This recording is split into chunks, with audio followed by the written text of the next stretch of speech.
Welcome to your life insurance tips. Okay, life insurance is pretty simple.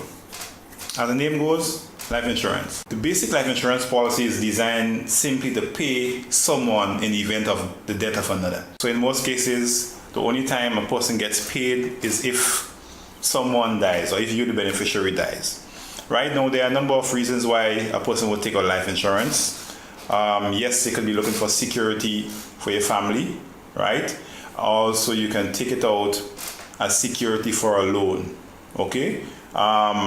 These days, the banks and stuff like that wouldn't give like a mortgage without you having life insurance. So there are different types of life insurance policies. You have the traditional life or whole life, right? You have the term life insurance, right? There's also the endowment plan. I generally don't call it endowment plan in life insurance, but yeah, some life insurance companies market the endowment plan as life insurance too. So that's the three key areas of life insurance. The term life insurance is the cheapest life insurance plan you can find. Now, the term life insurance plan, it pays upon the death of the insured only. There are no interests attached to this life insurance plan, so you will pay up to a specific period. You take out the term life insurance to age 80 to age 60. You can take it out for 10 years, 20 years, 5 years. Depends on what term the life insurance company is offering or how much you want or how much the bank says you want in terms of the length of years. Right? At the end of the period or at the end of the term, you get nothing back if you don't die, right? But however, if you die within that specific period that you take the life insurance for, your beneficiary or the bank or whoever it is will get paid. The whole life policy or the traditional life policy, that policy is a bit more expensive than the term life insurance. It pays upon the death of the insured as well as you get interest. The payer gets interest, right, annually based on the premiums that is paid. The interest varies from company to company. Some may pay 3% to 6%.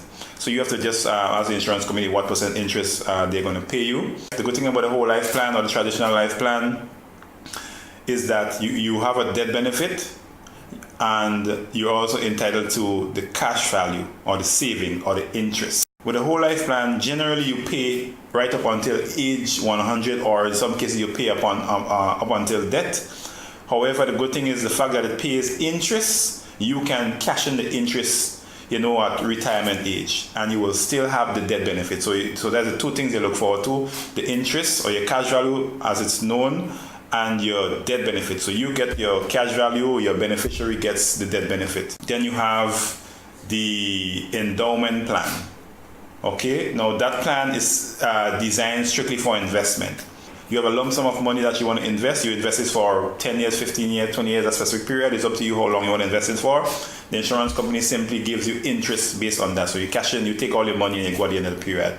Yes, if you die too, generally you put a beneficiary on your endowment plan and the beneficiary will be the one who gets paid. Right? There are different types of whole life plan. Okay? What you find may happen is that some whole life plans are designed in such a way that you can stop paying premiums at a specific age. Okay, for example, age 60 or 65. However, the plan continues. This particular plan is more expensive, right? Simply because you will stop paying premiums at a specific age.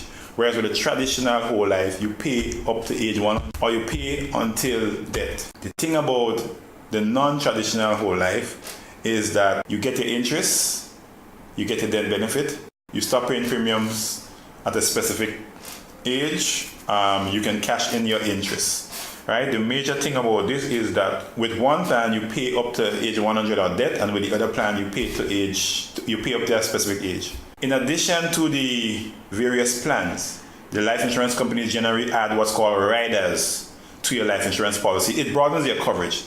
Right? Now, one of the riders I always recommend that my clients take is total disability, meaning that if you become disabled, the insurance policy will not lapse, right?